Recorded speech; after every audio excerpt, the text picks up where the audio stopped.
Good evening. My name is Charlie Coker. Welcome from Los Angeles. Thank you for joining us for our first program of this year's U.S. Asia Entertainment Summit. Tonight we will be looking at the issue of Asian representation in animation and looking at the program Over the Moon, which has been Netflix's #1 program for several weeks now. We're very pleased and proud to have joining us today to moderate this panel, Cathy Ang, who is our very own chair of the U.S. Asia Entertainment Summit, but who is also the executive producer of Over the Moon and a Golden Globe and Emmy Award-winning producer, as well as a member of the Board of Governors of the Motion Picture Academy. So without further ado, I'll turn it over to Gennie. Thank you. Thank you, Charlie. I'm so pleased to be here with our inaugural program, the U.S. Asia Entertainment Summit. We've had a wonderful run the past several years, and we are sorry we can't be with you in person today, but we have some great speakers this coming week. And tonight, I couldn't be more proud to introduce to you, first of all, Peilin Chou. Peilin is my sister in arms, not only in Over the Moon, but she is one of the most prominent members of the Asian American community, having started at Walt Disney Animation many years ago, then handpicked by Jeffrey Katzenberg to run his Oriental DreamWorks animation co-venture based in Shanghai, then the CEO of what the later iteration of Oriental DreamWorks Animation Pro Studios, and now a producer with a deal at Netflix. Her journey is very much the journey, in fact, of Over the Moon. And here she is, Peilin. So I just gave the audience a little preview of this long and winding road, actually not that long in the end, but a pretty windy road for a movie that started with just a spark and faced many interesting challenges. Thank you. So I'll just start with my humble beginnings with this project, which I'm so proud of. 5 years ago, I was invited by Peilin, who was then running Oriental DreamWorks Animation based out of Shanghai, a co-venture with China and DreamWorks Animation, to essentially find stories that with a Chinese cultural background that would also be worthy of a global audience. I went over there at Peilin's invitation with a few others, and we were asked to pitch stories. So the story I pitched was, in fact, about a young girl in a mooncake making family who builds a rocket ship to the moon, and where Chang'e, the moon goddess that is an extremely well-known legend in Chinese culture, has been living up there with her bunny rabbit. And I just thought the combination of those elements alone, the legend, the bunny, the mooncakes, and also a girl who, by the way, is very, very smart in the STEM area and is able to build a rocket ship to the moon. So that was the beginning. That was the spark of this. Peilin liked that idea, and many things happened to land this movie now as one of the most popular movies on Netflix and having been #1 in its opening weekend. But there are many things that most people don't know about this journey, and we're here today to share this with you because we feel you're an audience that's deserving of this, and many of you have worked in and around Asia and China and understand the complexities involved. So we're trying to untangle this thread for you.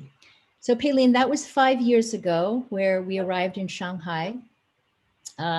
We had spent a couple of wonderful days talking about Chinese myths and looking at some other cultural references that could be used. And then towards the end, you had us pitch stories, and this was the story. So what went through your mind at that time, and what was your mandate, and what were you doing perhaps that was a little bit different from everyone else in the space of animation?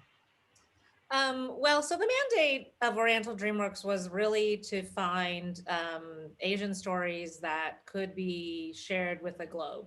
So the inspiration being based in China, but really the story told and executed in a world-class way where it could play all around the world. And so, my feeling of the best way to do that would be to bring in talent and producers and writers and directors that had already been successful creating global films. Having them work with a team at Oriental DreamWorks of native Chinese development executives and artists. And the idea was kind of the coming together of both of these forces would create really wonderful global stories that were deeply rooted in authenticity and what's true kind of about the experience of the Chinese culture. So that was kind of the mandate going into it. And when you pitch this idea of Tonga, I've always loved the Tonga tale. I grew up with it as a child.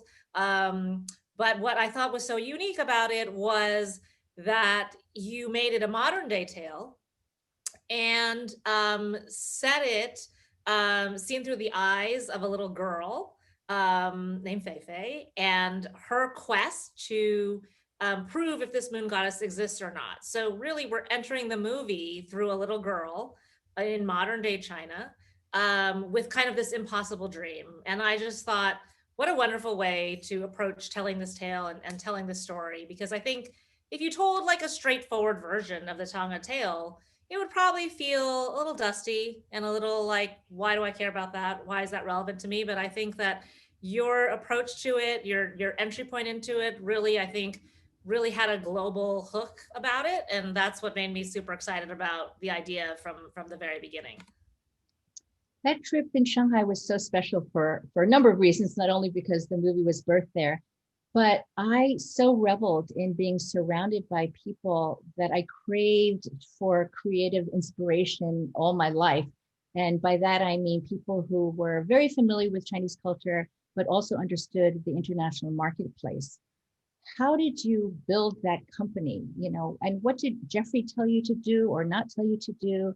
How did you go about creating this environment, which granted was during a period where US and China were much cozier, and there was so much talk and some action of, yes. of interactions between the two sides of the Pacific? Yeah, I'll tell you that when I met with Jeffrey about the job, his opening line was, "This is a once in a lifetime opportunity that you and your family will not see for generations to come." So That's quite I an was like, opening statement. okay. But it was true in a way, because he had managed to set up this joint venture between DreamWorks and a consortium of Chinese partners that had heavy endorsement from the Chinese government.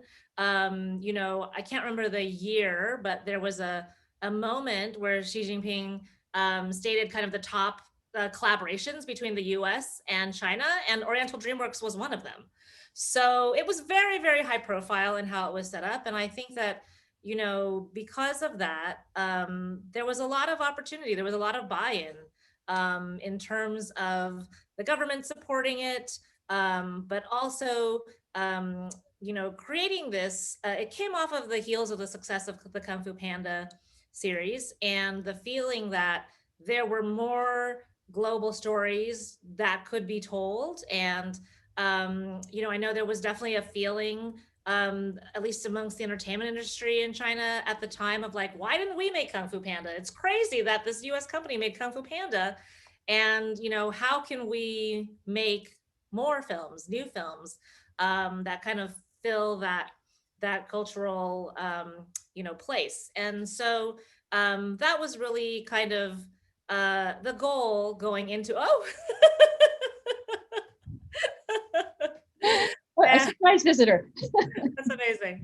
And I think, it was really challenging in a way to find the exact right people that not only understood that mission, believed in that mission, but also kind of had the skill set that they could stand with one foot in each culture and really navigate that and be able to have the conversations with Chinese creatives, as well as, our shareholders, and kind of everything on the China side, but at the same time, have the knowledge of global filmmaking and the connections, with global filmmakers and writers and artists and then of course there were, a whole team of artists that were in Shanghai that were native Chinese, and these were like, the best animation artists in China, really, that we had the privilege to have at Oriental DreamWorks. And so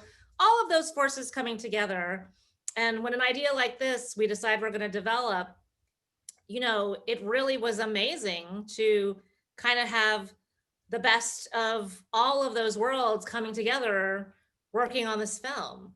And that was kind of the process for, we had at the peak, I think 15 different projects, 15 global animated films in development that we were pushing forward. So it was very, very exciting time for sure. I often think that things really happen at a specific time and could not happen even earlier or later. And I think this is a good example of that. Yeah. Much earlier, perhaps there wasn't the base of talent that existed because China had been open and really the box office had been booming and so much access to everything. There was so many film exchanges and filmmakers going back and forth. And several years later, it also seems where we are now, it seems like it would be very difficult, right? So it was a moment. Jeffrey was absolutely right. Yes. And did you find that working in animation, because I know you have also worked in theater and other things, but did you find that animation gives you a kind of freedom to tackle certain subject matters that would otherwise be difficult? Because the biggest complaint that many people have, and it may or may not be valid, frankly, is about quote unquote censorship and whatnot. What was your relationship to the subjects that you wanted to take on and how safe they were? Yeah, I think it's probably because it's animation, it's family films. I did not really feel the weight of censorship on any of the films that I have developed or produced at Oriental DreamWorks or Pearl. I can say that the films that we made, they're actually submitted officially to the Censorship Bureau, and you get your official feedback on both of the, both Abominable and Over the Moon. We submitted the films, we got no feedback at all, and it was like approved, and we released the movies. I think that definitely animation was helpful in the sense, we're not making sexual content, we're not making super violent content. Those are two big categories. I think that I feel like, many people that are on this call probably were aware there was like a map controversy with Abominable, which I feel like now I can probably finally talk about since that film is so behind us, which is, I think that there was a lot of people thinking, well, the Chinese government must have mandated that. And it's absolutely not true. We had her have the map she had because she was a girl living in China. And it was all about authenticity. Like, that's the map you can buy in China. So that's the map she had. And it was very straightforward. That's plain and simple all it was. It was nothing beyond that. The Chinese government was not involved in that decision. So there you have it, official, just for you guys. That's the story. It was very sensitive last year because we wanted to very sensitive last year, and it was not a good time. Yes. Well, but then there were some challenges. So you're nicely set up at Oriental DreamWorks Animation. You're joined by Melissa Cobb, another person that had worked with Jeffrey, right? Yes. Yes. She is there. You're there. Things are humming along, and then what happens? Well, so she was there. We were developing this project and many other projects. And this one had risen to the top, and we decided we really wanted to make this film, and we were really excited. We were on that path. And then Melissa made the decision to leave and go to Netflix. And I was devastated because it was such an amazing partnership. I have so much respect for her. She's an amazing, creative force and everything. But she said, don't worry, I'm gonna make this movie. So when she told me she was leaving, we didn't know she was going to Netflix. I didn't know she was going to Netflix. And then she said, I'm gonna go somewhere where we can get this movie made. And I was like, okay. And true to her word, after she got to Netflix, she reached out and she said, let's figure out how to make this movie. So it moved forward, and that was actually certain around that time that Glen Keane, our director, um, I also stalked him down and made him direct the movie. And so it was really him coming on board that kind of made it all real at Netflix. The Netflix part and the Glen Keane part kind of all happened at the same time. So it was a very exciting turn for the project.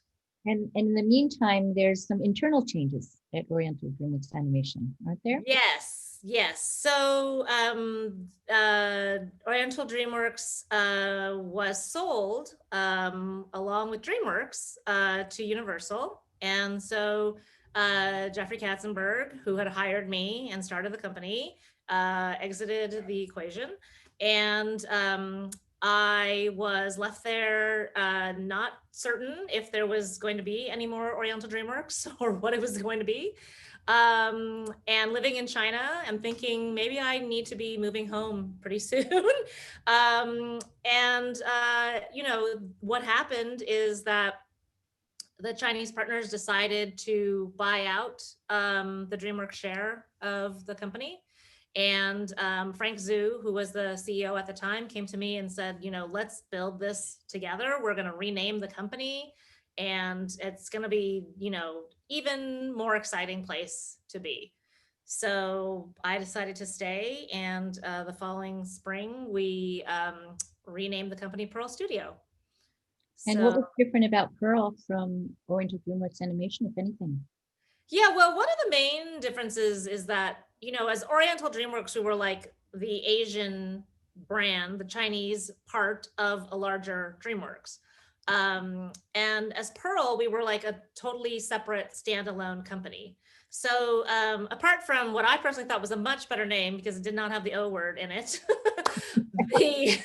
Controversial. I was shocked that they used that O word. Yes. Not as bad as the N word, but still. Yes. But so, we were standalone companies. So it meant that when we were Oriental DreamWorks, all of our films were co-productions with DreamWorks. We were exclusive to DreamWorks. And when we became Pearl, we were standalone companies. So we could partner with anyone that we wanted. And that actually was really key in terms of Over the Moon, because that's what made it possible for us to partner with Netflix to make Over the Moon. Had we not become Pearl, we would not have been able to do that. So that was another, turning point in the road of this project, for sure. It was not a movie that seemed like an obvious one, right? I believe it faced some rejections along the way. Some people didn't necessarily back it. It just seemed so small, right? Yeah, I think that, we did share it with some theatrically based studios kind of earlier on before Glenn was involved even. And the feedback we got was it's a beautiful script, but, it doesn't exactly scream like $100 million opening weekend box office type of film. It's not a superhero movie. It doesn't have like a big high concept comedy hook.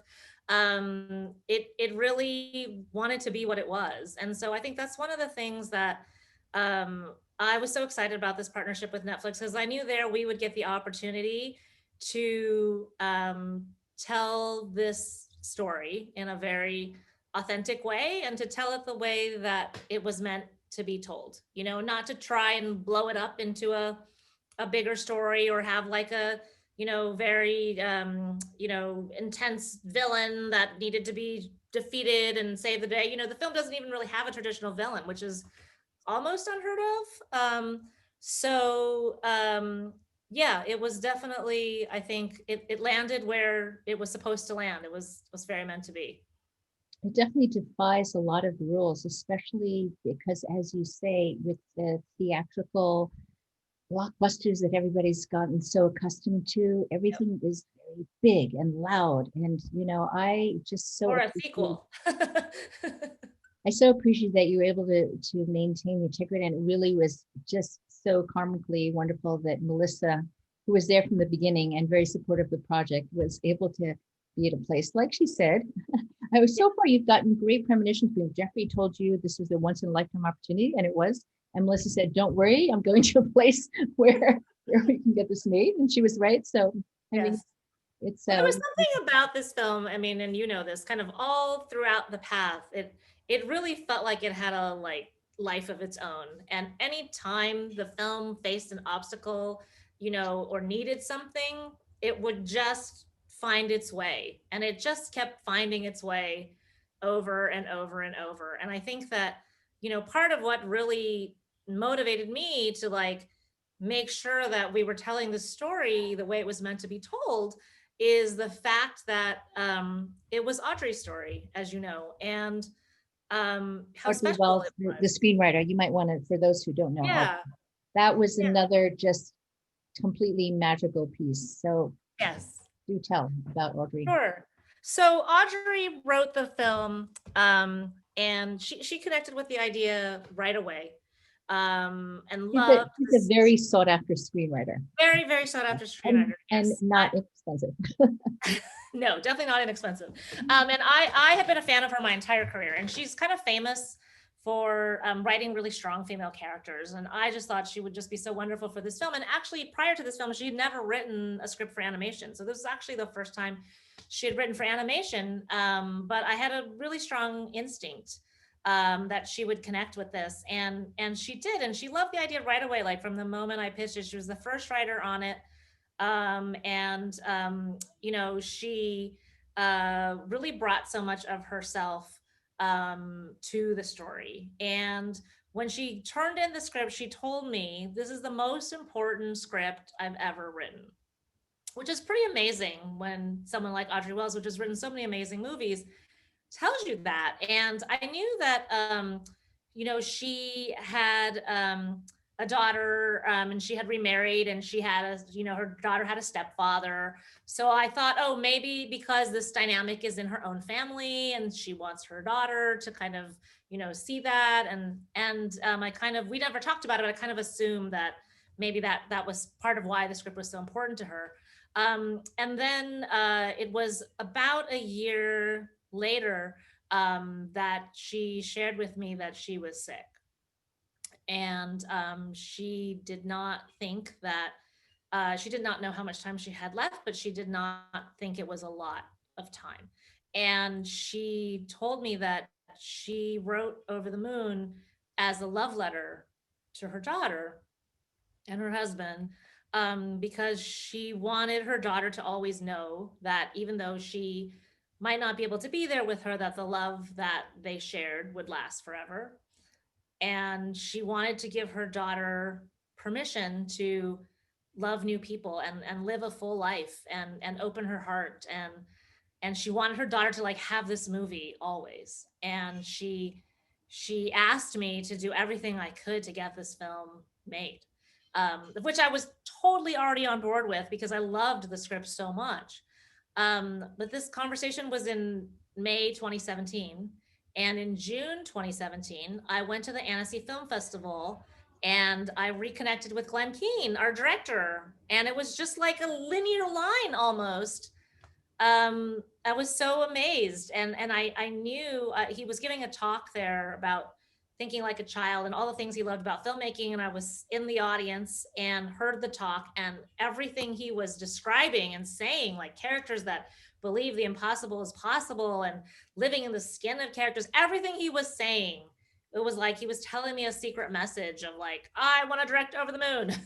So it was just really, really amazing. And I think like knowing that that was Audrey's intention and how important it was to her, that really, that spirit kind of shined over this entire journey. And it was a guiding force, for me, for Glenn, for Gennie, our other producer.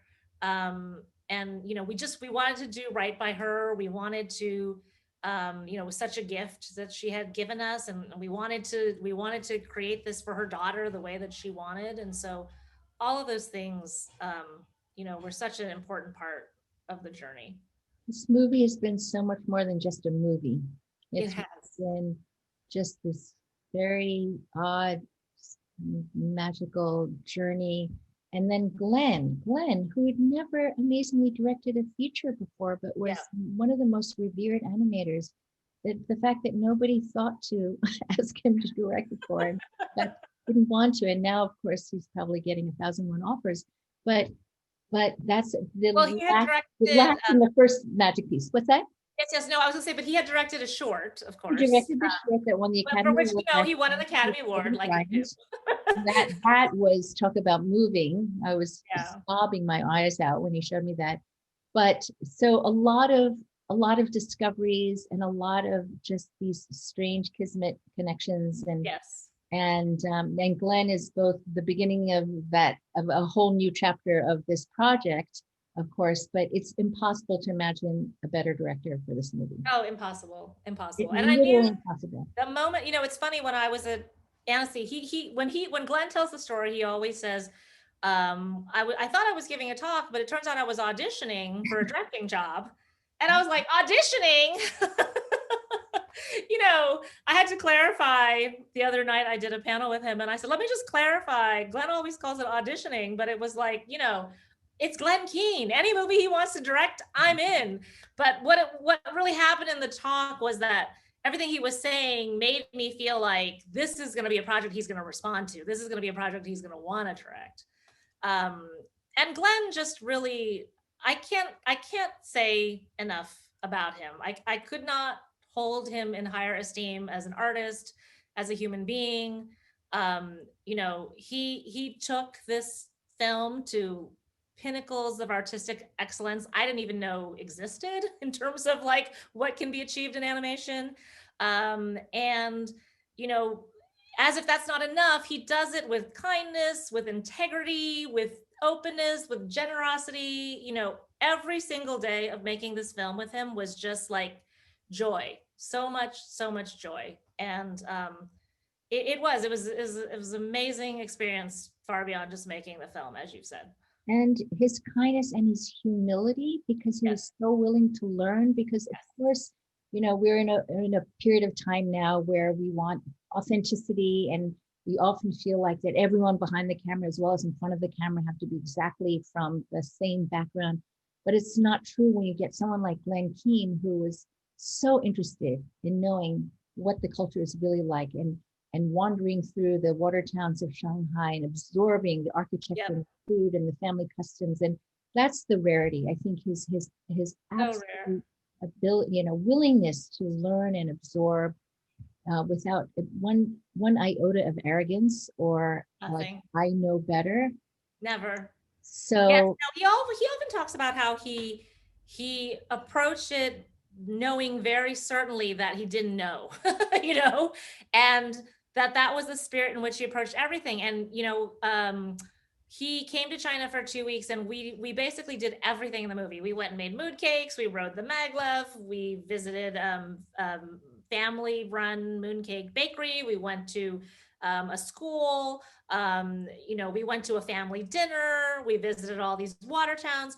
And everywhere we went, it was just such a wide open spirit. And also the way that Glenn takes things in is by drawing, because he always says, like, he can't really, you think you see something, but you don't really see it till you draw it. Because when you draw it, you have to look in such a close way that you can actually replicate it.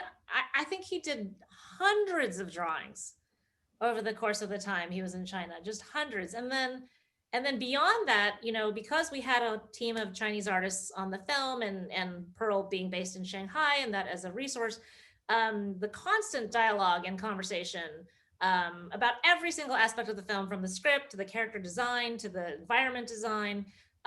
He was, the animation, he was always open to that dialogue and conversation. There were many scenes in the film, even after the animation process says that once you go to animation, it's pretty expensive to redo it. It's like you want to figure it out before you get to animation, ideally. But there were moments where we didn't. And, he would look at it and, someone would say, that doesn't feel right, because, a Chinese girl wouldn't talk to her aunt that way or respond that way to her father, whatever it was. And Glen was always the first one to be like, let's do it over. Let's redo it. Like I want it to feel right. And he was always leading the charge on that.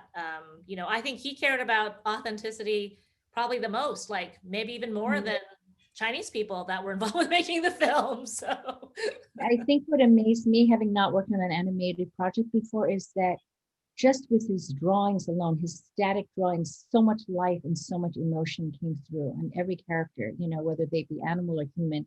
And the first screening, which was just of drawings without any animation, already had me weeping. The story was there. He understood the characters. He really had it all there. yeah. And of course, then it was just building and building on that and adding more flesh to the bone. But his drawings just come to life. I always say that he draws life, you know, and he talks about he draws to make the paper go away. And you know, I remember Glenn and I were at Disney at the same time, and we worked on some projects in development so long ago, 20 something years ago. And I remember the first time I saw him draw on a piece of paper, he drew Ariel. And he was drawing, you know, and his hand is half covering it. And then he lifted his hand and like, I gasped out loud. I was like, oh, because like, there she was alive on the page. I just never had seen such a thing. That's what it's like. I remember that same feeling. I was like, wait, how did he do? And you're thinking, is it really just a drawing? It feels like it's moving. I know. Oh, what a talent. What a talent. Well, many, many other talents joined this project. And I'll tell you, if this movie did nothing else than have Glen be discovered as a director, or you as an amazing producer, or some of the voice talent that we got as just beyond, I would be so happy. Fortunately, there's a lot more going on than just that. But I have to say, the person that we're about to bring on now, Ms. Cathy Ang, is someone that everyone must know. Yes. So, Cathy, do you mind making yourself visible? Hello. I just love seeing your face so much. Cathy dreamed of being in animation, did a lot of theater in college. And what else do you want to tell us about how you got to this project? What were you working on, and how did we find you? The magic story of that. Yeah, I mean, I think the theme of this movie is like magical moments, kismet. You know, I had graduated in 2017, and right out of college, I did a musical with Helen Park, who was one of the composers on Over the Moon. And I had also worked with another one, Marjorie Duffield, and then and of course, I also worked with Gennie, the other producer. I had done a Google Spotlight short with her and her husband John Cars, and she was also at the same time working with Glen already on Dear Basketball. And so she brought me to a screening of Dear Basketball, and I got to meet Glen in the flesh, and I was like fangirling. I don't know, that was the first time that I met him, and I knew that there was some project going on, but I didn't really know what yet. Then they asked me to come in and just kind of do a little session with them. And I mean, Peilin was there. It was such a, I don't know, working with this team has always been really fun because I knew a lot of them, but also there's just like this sense of collaboration whenever you get into the studio with any of you guys. And so I think I just felt like excited to be able to, you know, learn from everyone in that room. It was a pretty cool feeling. Just working with, you know, great storytellers. And what did you learn about voicing in animation versus the other work you've done in theater? I mean, I grew up just watching animated movies over and over again, especially animated movie musicals. And I think that's also like one of the one of the ways that I got into singing at all. I mean, my family loves to sing and we love music, but really animated movie musicals. Like I remember um sitting around my piano and singing Just Around the River Bend from Pocahontas, like maybe hundreds of times before I'd ever like taken a voice lesson, just because these songs would speak to me, and they were kind of my first glimpse into storytelling in general. Um, so I guess in that sense, like it just kind of came naturally. And of course, like I love Feifei. I love Feifei so much. And I just felt, we're kindred spirits, and so because of that I think it came easily as well. Did you know anything about the moon goddess when you were growing up? Did you heard about her? Yes, I like many Asian American kids, I went to Chinese school when I was young. Saturday mornings, you too? You Yes, love yes, yes. Saturday mornings like so many of And and we yeah, there you go. Yeah, so we had done, some research. We read the story of Chang'e when I was growing up, and I was just, I mean, reading this screenplay, I was like blown away by, again, like just this totally different version of her, but someone who also felt very relatable, which was really exciting to be able to know that, the world was going to get to know Chang'e in a new way was really cool. Earlier, I was saying to Peilin that it seems that certain projects happen to have it happen exactly at that moment, because in this case, had it happened much earlier, not only would this subject matter maybe not be as well embraced, but the casting of it. I mean, you just graduated in 2017, so if we had made it much earlier, we might not have found you. But then so many other of the wonderful actors, all Asian American. It's pretty incredible that that's possible now.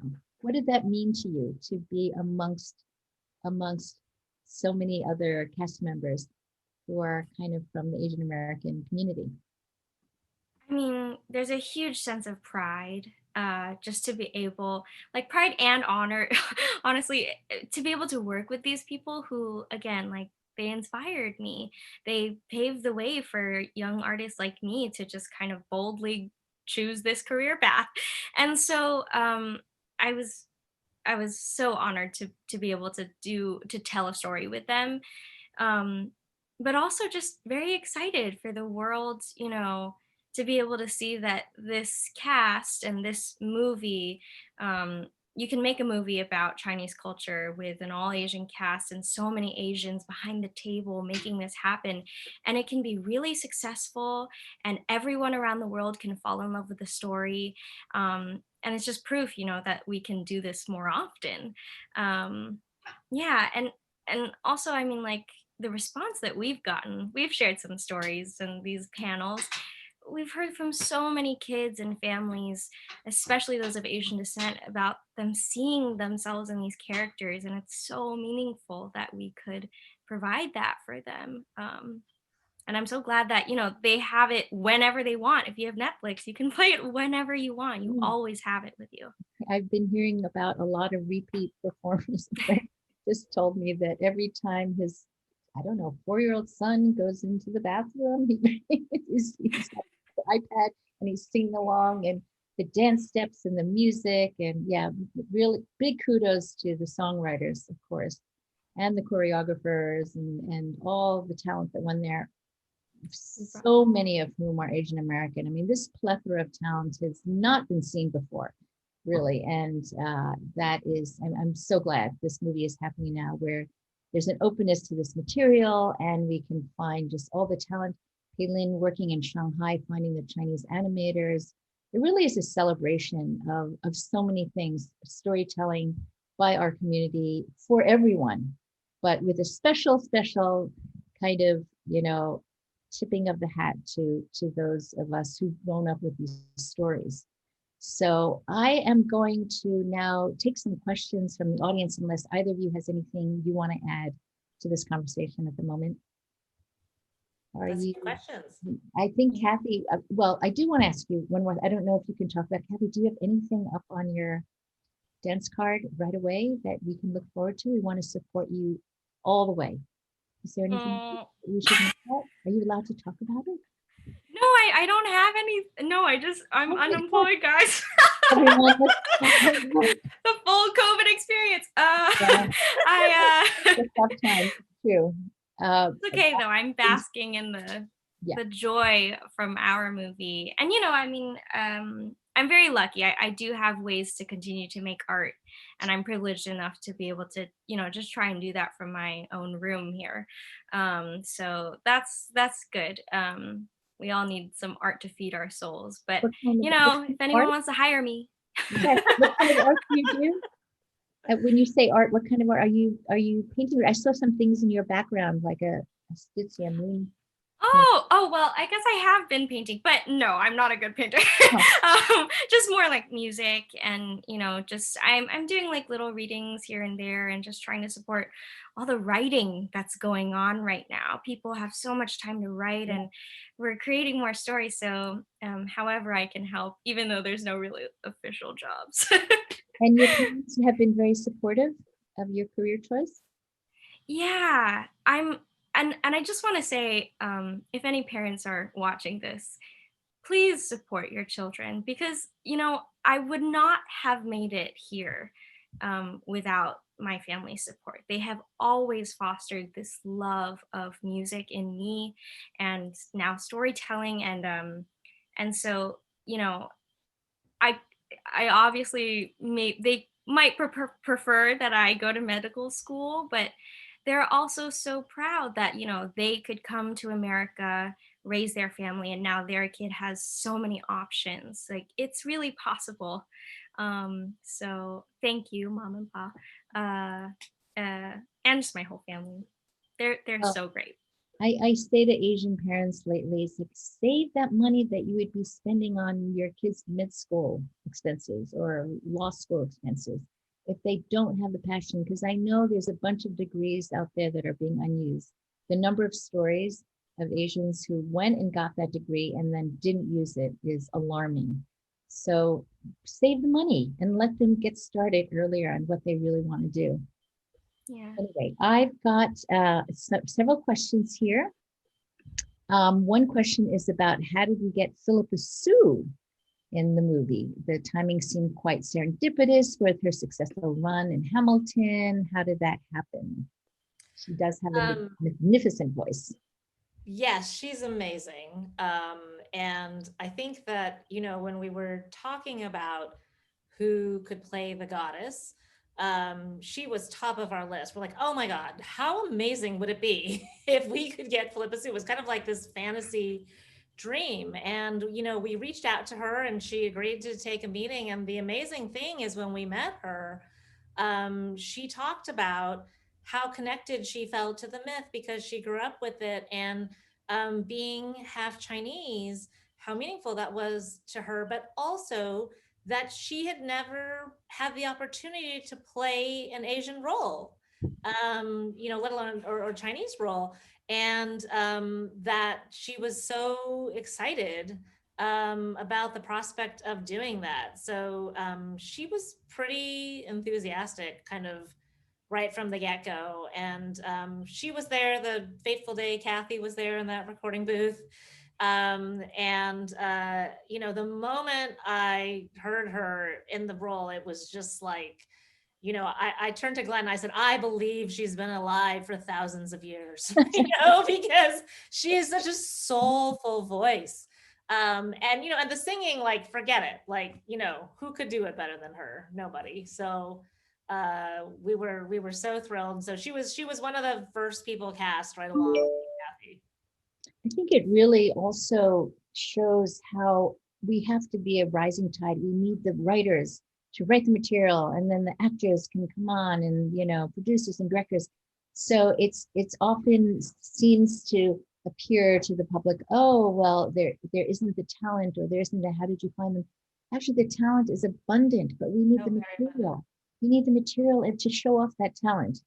And that's what we're seeing more of now, which was quite wonderful. Just the actual storytelling. So here's a good question. Did you finish the picture in Mandarin as well as for the Asian markets? Not just Mandarin. Peilin wanted Not just Mandarin, it's in 34 languages. But I will give a shout out to the Mandarin version because I was very deeply involved with that. And it is in the US, readily available on Netflix. You can watch it and choose Mandarin and see that version anytime.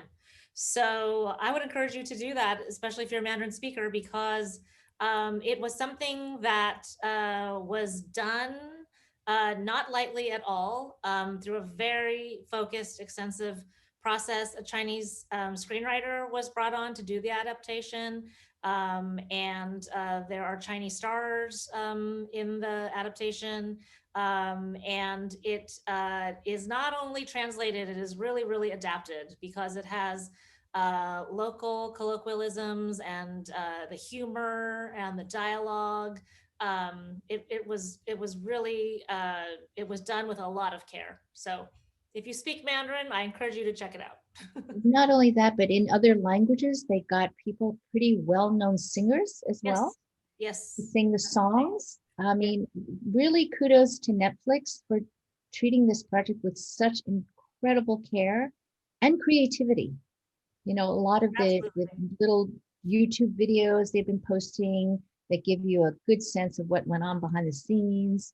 I think Netflix has done a tremendous job. It's nice to be the beneficiary of their It's amazing. The most amazing thing to me about all the different languages is how, you know, it sounds a little different in every language, right? Like just because of the nuances of the language, but the soul of this character somehow remains the same. And it's so interesting because when you hear, I saw a thing with all the different Fei-Feis cut together singing Rocket to the Moon.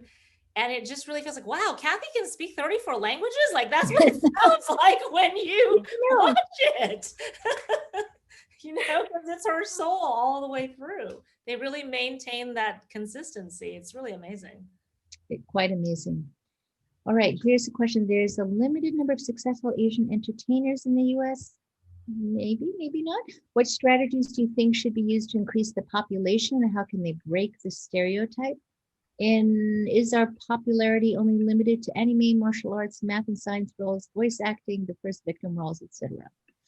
Oh, I think you should answer that. I'm going to answer that. You know why? Because I'm jumping from this. I have another over the moon thing, but then I'm hosting a panel for the movie Minari, which won both the Sundance Award and the Grand Jury Award at Sundance. I mean, both the Audience Award and Grand Jury Award. This is just another example. It's a Korean American movie that is almost all in Korean, not unlike The Farewell, which was almost all in Chinese. Not like we've seen actually, I don't know if explosion is too much of an exaggeration, but definitely a flourishing of so many kinds of roles. I mean, not to mention all these other things that have been on Netflix, like Alan Yang's Tiger Tail, like Alice Wu's The Half of It, like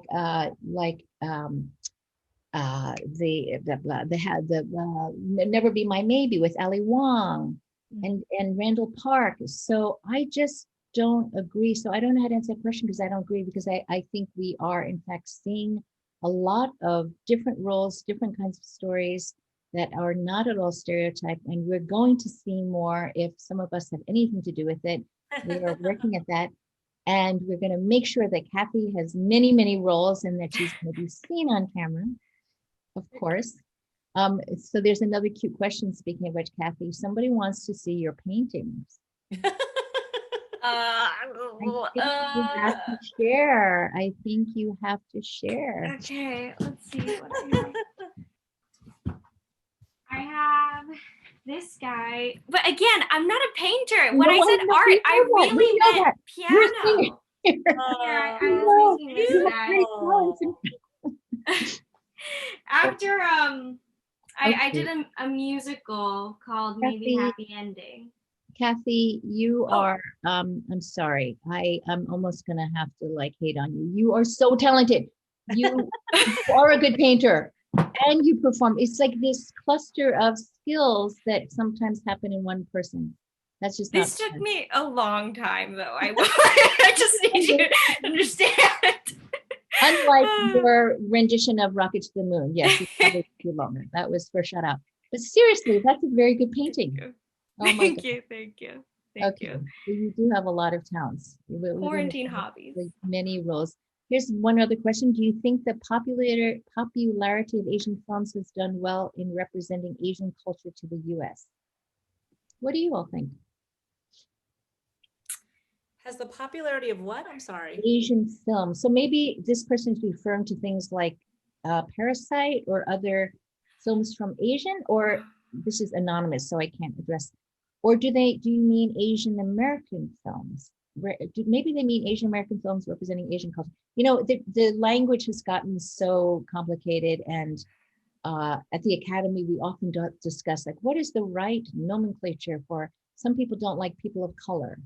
Some people, you know, do we say Asian American? That was a term that was actually born in 1968 at Berkeley after there was Black American, then Asian stuff, Asian American. So, but it's a little confusing whether we call ourselves Asian or Asian American, or sometimes it's Asian Canadian or whatever. So I'm unfortunately not altogether clear on whether that person means Asian from Asia, because and you know, it's kind of comes full circle around to the original question I asked you, Peilin, because I do long for a day where more flowing of material between Asia and the West occurs. This was a great project to work on, which had that. There aren't that many. There are far more Asian American films, and then there's Asian films, but there's not too many that really. But Asian American films are great too. I'll take those those too. Those are great too. Those Yes. are great too. We want it all. We're greedy, Yep. and we can afford to be these days because we have so much incredible talent. Yes. So, Cathy, do you want to show us another painting? Talk about talent. No. Wait, I also just want to say though, I have to say to that question, I feel like, I mean, the response that we've seen from the Asian American Pacific Islander community in the US to all these films coming over kind of makes me feel like it's a good representation of these people. Like there's so much support that we're seeing. So I'd like to think that it's going pretty well. And like I personally, watching Parasite, you know, like I felt like I knew these people very, very well. I had a very like raw connection to the family, and so I think like I think a lot of my community felt that way, and so I'd like to say yes. I think it's getting better. You know, we're working on making it better. Definitely better. Oh, Peilin and I were around where it was a desert. It was very difficult, very difficult. Anonymous wrote back and said he meant, or she meant, Asian American. So now the question is, do you think the popularity of Asian American films has done well in representing Asian culture, maybe, or Asian? I think. Yeah. I think so. I think so. I mean, I think the wonderful thing about the streaming model, just by the way, is that they care about eyeballs anywhere in the world.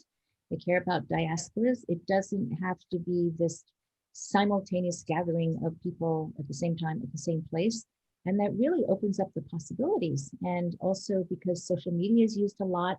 So everything is flattened, and it no longer has to be, you have to appeal to the lowest common denominator. People will find what they want. There's much more opportunity for movies like Over the Moon. Yes. For people to find what they like. And I noticed, by the way, Janet, when you said Tiger Tail, the half of it, Never Be My Maybe. Always What's Be the other one? The Lana Condor. To All the Boys. Yes. Yes. All the boys I loved before. Yeah. Yes. All those films are on Netflix. That's correct. You know? Okay, and one I more think shot of Netflix. it We are really- not being paid by Netflix. I'm not being paid by Netflix to say that. That's a fact. And it speaks to what you were saying about streamers, but also just that Netflix is so committed to diversity and voices from all over the world, because they are all over the world. And, you know, it's not just a one culture centric type of thing anymore. Exactly. Exactly. And it's so wonderful to keep seeing you on screen. Cathy and Peilin, thank you for joining us once again. Oh, thanks Do so you have much any for other having me. parting words? Is there anything you would say that anyone can do to support this film, assuming they want to?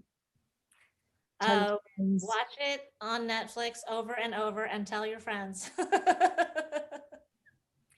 And if you have any inclinations to write, to write your own stories, please do follow those little itches that you have. Everyone should always, exercise their creativity. And so hopefully Over the Moon inspires you to do the same.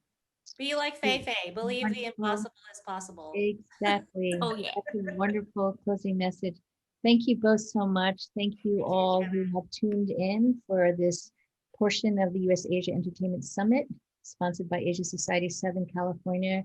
We so enjoyed being with you today, and hopefully you did as well. All right. Take care, everyone. Thank you. Bye. Thank you. Janet, thank you so much for an amazing and insightful conversation about Asian representation in animation. And also, I have to say, I really love Cathy's paintings, and I look forward to an exhibition of those in the future. For now, we'd like to thank our sponsors for the summit, Paul Hastings, Manat, Walt Disney Imagineering, excuse me, and O'Melveny and Myers. We're really deeply appreciative of their support for our new format this year, which is responding to our COVID-19 pandemic situation, where normally we would have a in-live event for a half a day or a full day of these programs and conferences. We are basically having these events over 1 hour programs over the span of this entire week. So there will be programs every day this week and 2 on Wednesday. And so we really thank both Hastings and Manat and Walt Disney Imagineering and O'Melveny and Myers for their incredible support for us in this kind of new and innovative format. We also like to thank our promotional partners for helping to promote our programs, American Chamber of Commerce Shanghai, the New Filmmakers Los Angeles, and the USC Marshall School of Business IBER MBA program. We'd also like to let you know about our next program for the U.S. Asia Entertainment Summit, which will be at bright and early 8 a.m. tomorrow morning, Los Angeles time, which will be 11 a.m. New York time. And we're doing this to accommodate because we have speakers, amazing speakers coming from both India and from London. And that's the time that kind of best works. Rick Ambrose will be moderating a panel with the renowned director Shekhar Kapoor and the well-known executive from Applause Entertainment, Samir Nair, as well as an IP expert and attorney, Gauri Gokhale. So we hope you will join us for that program. We'd also like to make a pitch for you to become members. There's information on our slide, and also to donate if you would like to support the kinds of programming that we are doing. This year, as opposed to previous years, since it is online, we are making the programming available to the general public for free, and hope that you will support us to continue our ability to provide this programming. So thank you again for joining, and thanks again to Janet and Peilin and Cathy for an amazing panel, and we look forward to seeing you tomorrow. Thank you and good night.